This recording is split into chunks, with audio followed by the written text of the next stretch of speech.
नाशिक शहरात रात्रीच्या सुमारास पुन्हा गोळीबाराची घटना। नाशिकच्या अंबड पोलीस ठाणे हद्दीत असलेल्या छत्रपती शिवाजी महाराज चौकात गोळीबार करणाऱ्यांकडून कारच्या काचा फोडल्याची माहिती। घटनेनंतर पोलिसांचे पथक घटनास्थळी दाखल। पोलिसांकडून गोळीबार करणाऱ्या संशयितांचा शोध सुरू। निवडणुकीनंतर पुन्हा नाशिक शहरात गुन्हेगारीने डोके वर काढण्यास सुरुवात केली।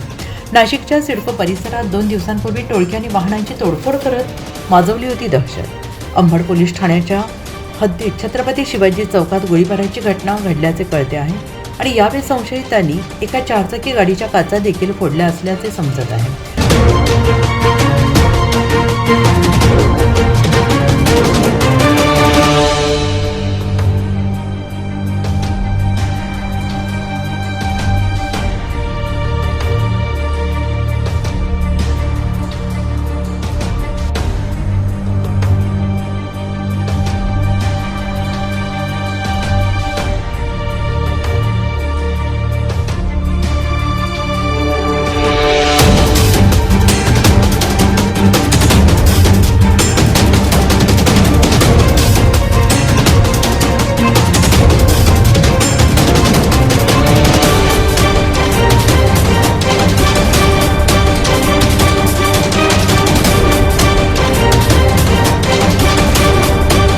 घटनेची माहिती समजताच पोलीस उपायुक्त किशोर काळे, सहाय्यक आयुक्त डॉक्टर सचिन बारी यांच्यासह इंदिरानगर पोलीस ठाण्याचे वरिष्ठ पोलीस निरीक्षक मनोहर कारंडे, अंबड पोलीस ठाण्याचे पोलीस निरीक्षक गुन्हे सचिन खैरनार यांच्यासह गुन्हे शाखेचे पथक घटनास्थळी पोहोचले आहेत। दरम्यान आरोपींचा शोध पोलीस घेत आहे। एनसीएन न्यूजसाठी रोहन दनी, नाशिक।